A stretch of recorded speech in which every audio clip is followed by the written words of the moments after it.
Hello everyone, आज date है 12 अप्रैल 2023 और द हिंदू न्यूज एनालिसिस में आपका स्वागत है। इस वीडियो में हम द हिंदू की इंपोर्टेंट न्यूज़ को एग्जाम के पॉइंट ऑफ व्यू से डिस्कस करेंगे। नीचे डिस्क्रिप्शन बॉक्स में Telegram channel Volcano IAS academy का लिंक दिया हुआ है। आप Telegram channel Volcano IAS academy के साथ में जुड़ सकते हैं। वहाँ पर हर exam means UPSC, state PCS and other exams के पॉइंट ऑफ व्यू से काफ़ी इंपॉर्टेंट इन्फॉर्मेशन आप सभी के साथ में शेयर की जाती है। तो चलो स्टार्ट करते हैं। वीडियो को स्टार्ट करेंगे एक ज्योग्राफिकल बेस्ड क्वेश्चन के साथ में। और आज आपका क्वेश्चन ये है कि कोठारी रिवर को आपको मैप में व्यू करना है, फिर इससे रिलेटेड हर इंपॉर्टेंट फैक्ट्स को एंड इन्फॉर्मेशन को कमेंट बॉक्स में टाइप करना है। कल हमने आपसे क्वेश्चन पूछा था सुल्तानपुर नेशनल पार्क को लेकर के। तो सुल्तानपुर नेशनल पार्क जो है वो हमारे इंडिया का जो हरियाणा स्टेट है वहाँ पर लोकेटेड है। सुल्तानपुर नेशनल पार्क को 2021 में रामसर वेटलैंड साइट का डेजिग्नेशन भी दिया गया था।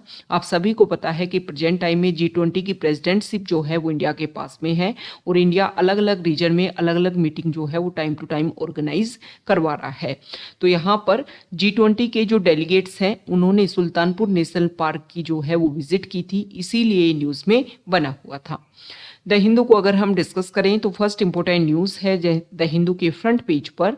और यहाँ पर जो हमारी सेंट्रल गवर्नमेंट है उन्होंने सुप्रीम कोर्ट में इंपॉर्टेंट बात बोली है। एक इंपॉर्टेंट डिस्कशन जो है वो सुप्रीम कोर्ट में किया जा रहा था। पिटिशनर जो है उन्होंने पिटीशन डाली है जुडिशरी में कि जो व्हाट्सएप के जो डाटा हैं उनको फेसबुक के साथ में शेयर किया जा रहा है, तो इस चीज़ को लेकर के कुछ रूल्स एंड रेगुलेशन होने चाहिए। तो इसी का आंसर देते हुए सेंट्रल गवर्नमेंट ने बोला है कि अभी मानसून सेशन जो होगा पार्लियामेंट का उसमें होगा डाटा प्रोटेक्शन बिल जो है उसको इंट्रोड्यूस किया जाएगा। ये जो न्यू प्राइवेसी बिल है इसमें कुछ इंपॉर्टेंट बातों के बारे में यहाँ पर बताया गया है कि जैसे data fiduciary, data principal, data processor, इन सब की एक डेफिनेशन जो है वो डिसाइड की जाएगी। साथ ही साथ में ये जो बिल है वो एक तरीके से बैलेंस करेगा कि किसी भी इंडिविजुअल के जो राइट्स हैं उसकी जो प्राइवेसी है उसको मेंटेन करना, और साथ ही साथ में अगर लॉफुल पर्पज के लिए किसी लॉ के अकॉर्डिंग या किसी इम्पोर्टेंट इशू को टैकल करने के लिए अगर डाटाज आपको चाहिए तो उन सबको कैसे बेनिफिट एक तरीके से बैलेंस किया जाएगा पर्सनल डाटा को, और अगर ज़रूरत है, नीड है, तो उस पर्सनल डाटा का कैसे यूज़ किया जाएगा, इसको लेकर के एक बैलेंस जो है इस बिल में क्रिएट करने की कोशिश की जाएगी। तो यहाँ पर देखो इंपॉर्टेंट स्टेटमेंट दिया गया है कि सुप्रीम कोर्ट ने पहले ही 2017 में जो पुट्टास्वामी केस हुआ उसमें क्लियरली बोल दिया था कि राइट टू प्राइवेसी जो है वो एक फंडामेंटल राइट है, और हमारा जो फंडामेंटल राइट है आर्टिकल 14, आर्टिकल 19, आर्टिकल 21 का जो है इंटीग्रेटेड पार्ट है राइट टू प्राइवेसी।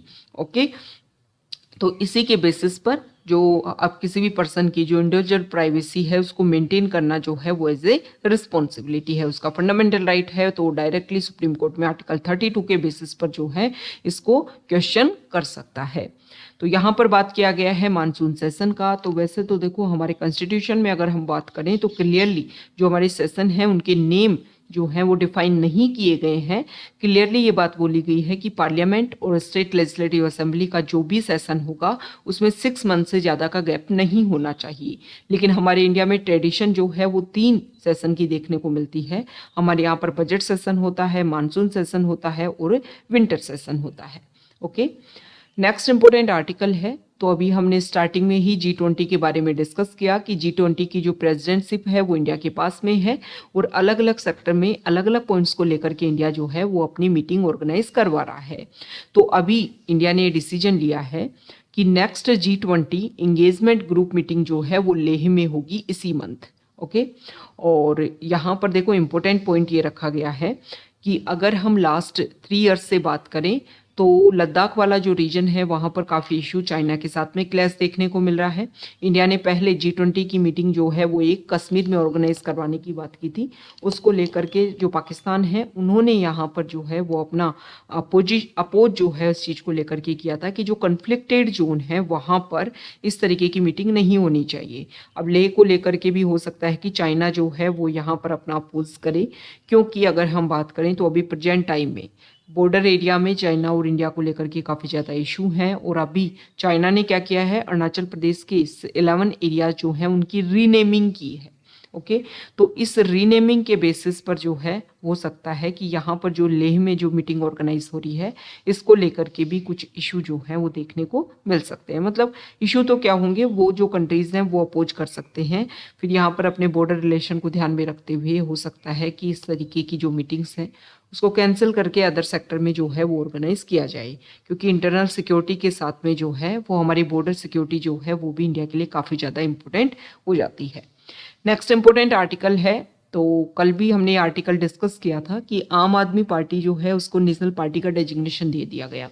आम आदमी पार्टी ने लास्ट ईयर जो है इसको लेकर के क्वेश्चनिंग की थी कि हम जो है वो नेशनल पार्टी का स्टेटस हमें मिलना चाहिए, क्योंकि हम जो क्राइटेरिया है उसको कंप्लीट कर रहे हैं।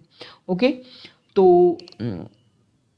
तो यहाँ पर नेशनल पार्टी का आम आदमी पार्टी को तो डेजिग्नेशन दे दिया गया है, लेकिन कुछ पार्टी का नेशनल पार्टी का जो स्टेटस है ना वो लूज हुआ है।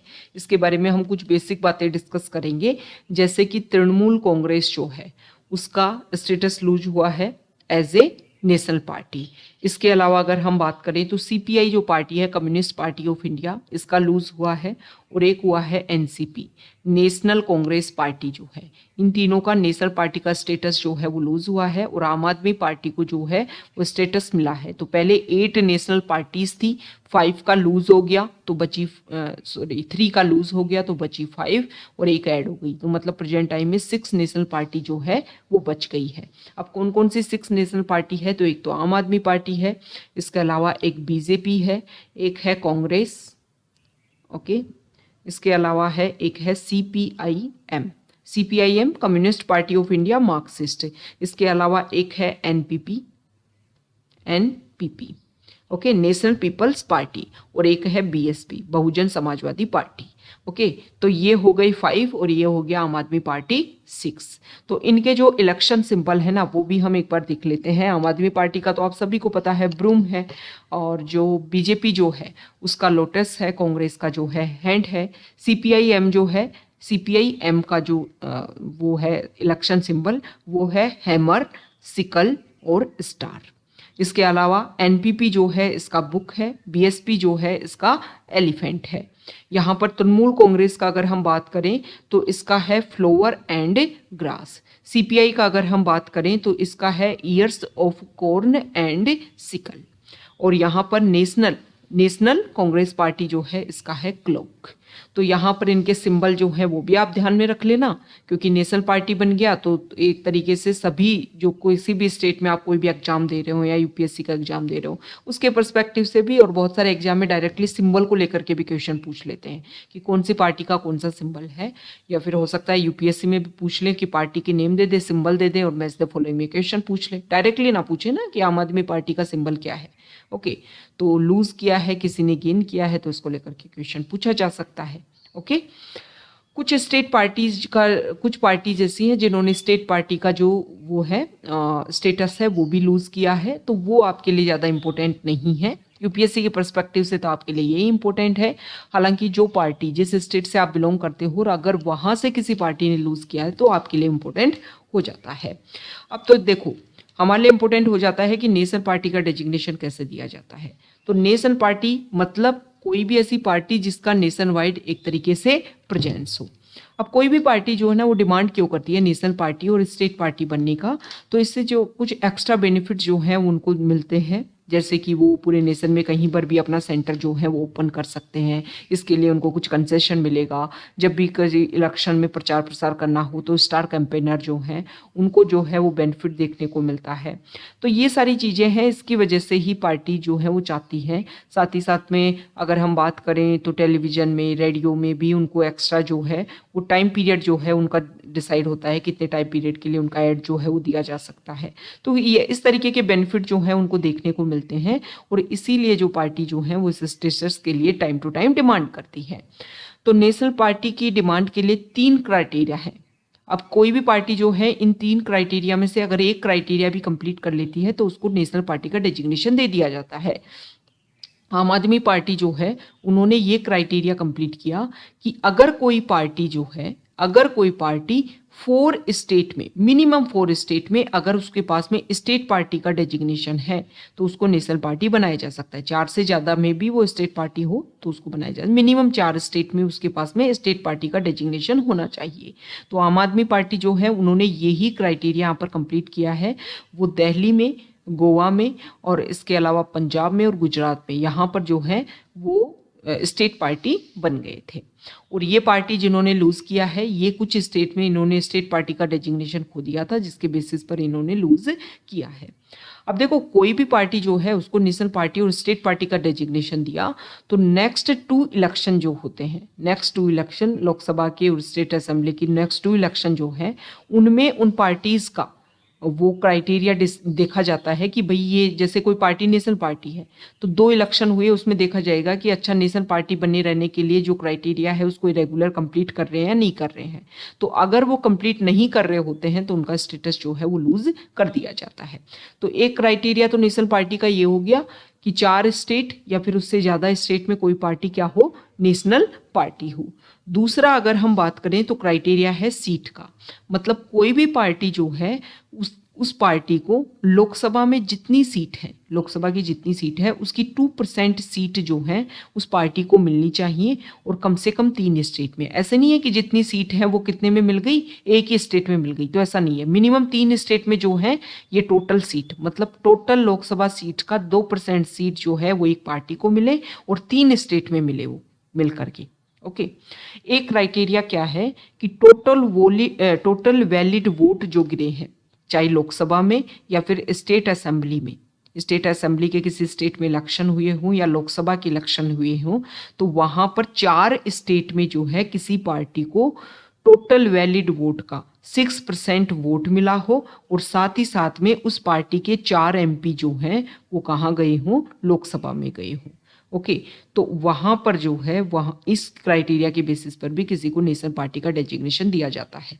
तो इस तरीके से क्राइटेरिया जो है वो आपको क्लियरली ध्यान में रखने हैं और आपको पता होना चाहिए, क्योंकि नेशनल पार्टी जो है वो काफ़ी ज़्यादा न्यूज़ में है।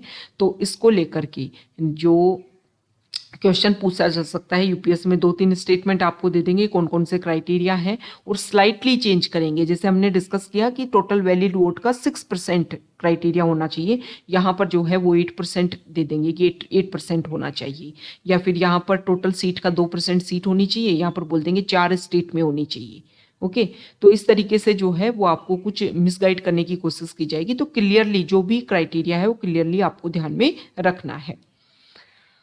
नेक्स्ट इंपॉर्टेंट आर्टिकल है एडिटोरियल पेज पर, और यहाँ पर जो आर्टिकल है यहाँ पर तो देखो जो ही अभी इलेक्शन सिंबल को लेकर के और जो नेशनल स्टेटस जो मिला है उसी के बारे में यहाँ पर बताया गया इस आर्टिकल में। नेक्स्ट जो आर्टिकल है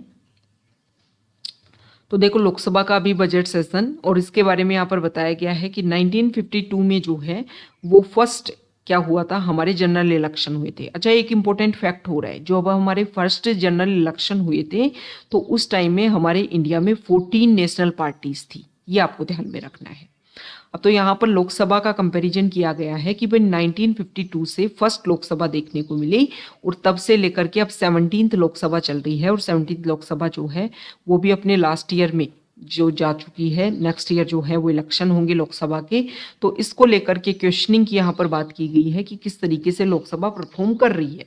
तो अगर हम बात करें लोकसभा की, तो ये लोकसभा जो है इसकी सिटिंग कब सबसे कम जो है वो देखने को मिलेगी, सबसे कम जो है वो लोकसभा में जो है वो सिटिंग रहेगी, ऐसा यहाँ पर बताया गया है।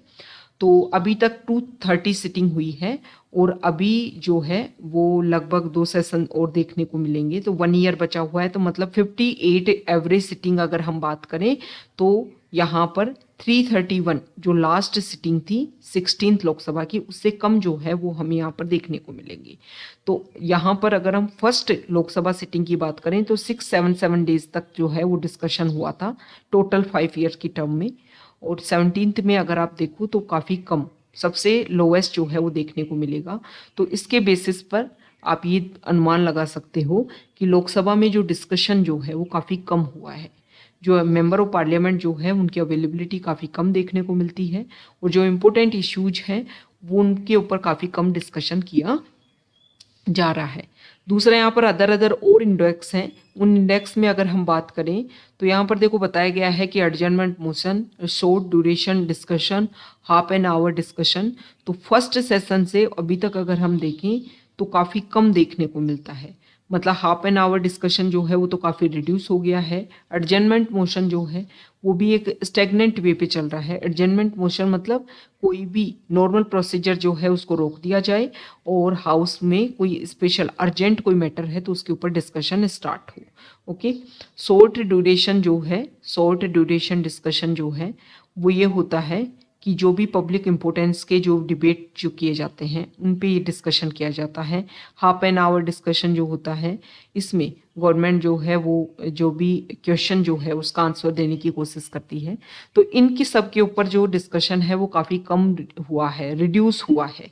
ओके। और ये इम्पोर्टेंट है डेमोक्रेसी को मेंटेन करने के लिए, मेंबर ऑफ पार्लियामेंट को आंसरेबल बनाने के लिए, सब काफ़ी ज़्यादा इंपॉर्टेंट रहते हैं गवर्नमेंट को आंसरेबल बनाने के लिए। तो अगर ये डिस्कशन नहीं हो रहा है तो एक तरीके से जो अपोजिशन का रोल है, जो डिस्कशन होना चाहिए पार्लियामेंट में, वो काफ़ी ज़्यादा डिक्रीज हुआ है। नेक्स्ट अगर हम यहाँ पर बात करें तो देखो ये भी बात बोली गई है कि प्राइवेट मेंबर बिल जो हैं वो काफ़ी कम इंट्रोड्यूस हो रहे हैं। और इस सेशन में तो अगर हम बात करें तो किसी भी हाउस में प्राइवेट मेंबर बिल जो है वो इंट्रोड्यूस नहीं किए गए हैं। तो एक तरीके से जो मिनिस्टर्स के अलावा जो मेंबर ऑफ पार्लियामेंट है उनका किसी भी इम्पोर्टेंट, ऐसा तो है नहीं कि सोसाइटी में कोई इशू नहीं होगा, तो उसको रेगुलेट करने के लिए जो मेंबर बिल हैं वो इंट्रोड्यूस नहीं किए जा रहे हैं। वैसे प्राइवेट मेंबर बिल के बारे में अगर हम बात करें तो उसका एक तरीके से एज ए बिल इंट्रोड्यूस किए जा रहे हैं, लेकिन एज ए एक्ट जो उनके पास होने का क्राइटेरिया है वो काफ़ी लो है। ओके। नेक्स्ट यहाँ पर एडिटोरियल पेज पर ये आर्टिकल है। तो देखो इसमें यूक्रेन के जो यहाँ देखिए जो हेड है वहाँ के is the head of the office of Ukraine presidency, इन्होंने आर्टिकल लिखा है और रशिया और यूक्रेन के बीच में जो इशू है उसके बारे में उन्होंने इंडिया का यहाँ पर क्राइटेरिया लिया है। उन्होंने बताया है कि देखो इंडिया का लिटरेचर जो है वो किसी ना किसी तरीके से, ऋग्वेद जो है वो काफ़ी हमारे इंपॉर्टेंट वेद हैं, वो यहाँ पर फ्रेंच लैंग्वेज में उसको ट्रांसलेट किया गया। उसके बाद में वहाँ की जो लैंग्वेज है, वहाँ के जो पोइट है, उन्होंने उसको यूक्रेन लैंग्वेज में जो है वो चेंज करके जो है इनको देने की कोशिश की। तो यहाँ पर जो राइटर है उन्होंने बताया है कि ऋग्वेद जो है उससे हमने काफ़ी कुछ सीखा है। आज भी हमारे यूक्रेन में जो स्टडी की जाती है उसमें उसको पढ़ाया जाता है, बच्चे पढ़ते हैं ऋग्वेद को यहाँ की लैंग्वेज में ट्रांसलेशन जो है उसको। और साथ ही साथ में उन्होंने बताया कि जब रशिया यूक्रेन वॉर स्टार्ट हुआ तो प्रेजेंट टाइम में यूक्रेन काफ़ी ज़्यादा इशू में है। और उन्होंने एक तरीके से इंडिया से उनका कंपेरिजन किया है। कंपैरिजन में उन्होंने 2 पॉइंट बोले हैं। 2 पॉइंट में उन्होंने एक इम्पोर्टेंट बात तो सबसे पहले ये बोली कि देखो इंडिया का हमारे पास में लिटरेचर आया, हमने उसको पढ़ा, हमने उससे काफ़ी कुछ सीखा। अब प्रेजेंट टाइम में रशिया यूक्रेन वॉर है तो हम भी अपनी पोइम्स जो हैं वो भेज रहे हैं अलग अलग कंट्रीज़ में, ताकि कनेक्टिविटी बने, लोग हमारे लिए सिंपैथी रखें, हमारे साथ में आए, ताकि ये जो इशू है, ये वॉर जो है वो ख़त्म हो सके। यहाँ पर उन्होंने आर्टिकल में हमारे इंडिया के प्राइम मिनिस्टर जो हैं उन्होंने लास्ट ईयर एक इम्पोर्टेंट बात बोली थी कि वॉर जो है वो किसी भी इशू का सॉल्यूशन नहीं है, तो वॉर नहीं होना चाहिए। तो इसके ऊपर उन्होंने टारगेट करते हुए बोला है कि इंडिया और यूक्रेन के जो आइडियाज़ है वो काफ़ी सिमिलर है। जैसे कि एक पॉइंट उन्होंने रखा कि इंडिया जैसे कभी वॉर नहीं चाहता, कोई उनके ऊपर अटैक करता है तभी वो अटैक करते हैं, सेम ऐसे यूक्रेन के ऊपर कोई अटैक करता है तो हम अटैक कर रहे हैं, सामने से हम अटैक नहीं कर रहे हैं। दूसरा उन्होंने पॉइंट यहाँ पर ये रखा कि जैसे यूनाइटेड नेशन सिक्योरिटी काउंसिल को अपग्रेड करना चाहता है इंडिया, सेम इसी तरीके से यूक्रेन भी चाहता है।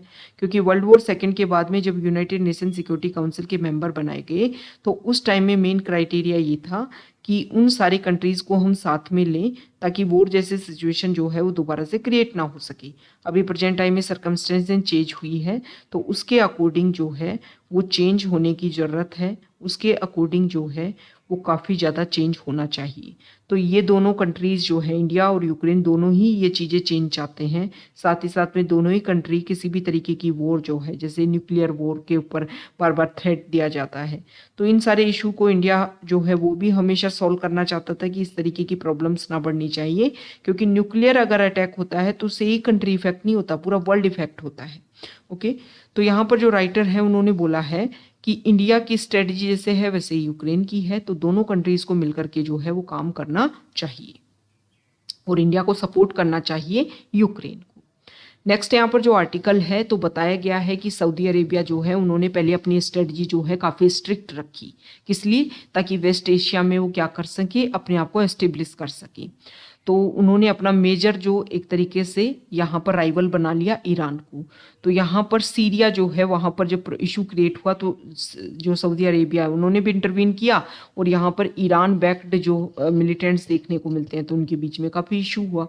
यमन जो है वहाँ पर हैती रिबेल्स जो हैं जिनको ईरान ने सपोर्ट किया, सऊदी अरेबिया जो है उन्होंने यहाँ पर अटैक करना स्टार्ट कर दिया। तो अभी सऊदी अरेबिया ने क्या किया है, उन्होंने अपनी स्ट्रेटजी को चेंज किया है। वो चाहते हैं कि जो प्रॉब्लम है उसका सॉल्यूशन हो और जो इशू है ना वो सोल्व हो सके। तो इसीलिए उन्होंने क्या डिसाइड किया है, अभी सऊदी अरेबिया के डेलीगेशन जो है वो यमन में यहाँ पर क्या करेंगे, इंटरवीन करेंगे और यहाँ पर ओमान जो है वो भी अपना नेगोशिएशन रखेगा। ईरान जो है वो भी सपोर्ट कर रहा है कि हैती रिबेल्स के साथ में सॉल्यूशन देखने को मिले। यहाँ पर सीरिया में जो इशू है एक तरीके से इनडायरेक्टली ईरान के साथ में, तो उसमें रशिया जो है वो यहाँ पर क्या कर रहा है, मीडिएशन का रोल प्ले कर रहा है। ईरान के साथ में जो इशू है उसमें चाइना जो है उन्होंने इंटरवीन किया है और उसी के बेसिस पर रिलेशन जो है वो काफ़ी बेहतरीन हुए हैं। तो यहाँ पर चाइना इंडिया सऊदी अरेबिया जो है वो अपने को एस्टेब्लिश करने की कोशिश कर रहा है। जैसे कि इजराइल के साथ में उनके रिलेशन अच्छे नहीं थे, लेकिन इजराइल के साथ में भी यूएस ने मिलकर के उनके रिलेशन बेहतरीन करने की कोशिश की है। तो यहाँ पर ईरान सऊदी अरेबिया जो है वो अपनी स्ट्रेटजी को चेंज कर रहा है ताकि नेगोशिएशन के थ्रू जो है वो अपनी यहाँ पर एस्टेब्लिशमेंट कर सके। जैसे कि रशिया के साथ में उन्होंने अभी रशिया के ऊपर सैंक्शंस लगाने की बात वेस्टर्न कंट्रीज ने की तो उन्होंने मना कर दिया सऊदी अरेबिया ने, और साथ ही ओपेक प्लस कंट्रीज जो ऑयल प्रोडक्शन कंट्रीज़ हैं उन्होंने जब ऑयल का प्रोडक्शन कट करने की बात की तो सऊदी अरेबिया ने सपोर्ट करने की बात की है। यूएस के साथ में भी अच्छे रिलेशन जैसे कि बोइंग डील जो है वो उन्होंने की है और इजराइल के साथ में रिलेशन नॉर्मलाइज करने में उन्होंने यूएस का साथ लिया है। चाइना की अगर हम बात करें तो ईरान के साथ में रिश्ते सही करवाने में, रिलेशन सही करवाने में चाइना का मीडिएशन, तो एक तरीके से सऊदी अरेबिया जो है ना वो सबके साथ में बैलेंस बना करके चल रहा है कि सबके साथ में रिलेशन अच्छे हों तो एक तरीके से अपनी जो इम्पोर्टेंस है वो एक अच्छे लेवल पर इंक्रीज हो सकेगी। ओके तो ये आज का हमारा द हिंदू न्यूज़पेपर का डिस्कशन था। अगर आप यहाँ तक आए हैं, वीडियो आपको अच्छा लगा है तो प्लीज़ वीडियो को लाइक कीजिए, शेयर कीजिए और चैनल को सब्सक्राइब कीजिए। Okay, thank you.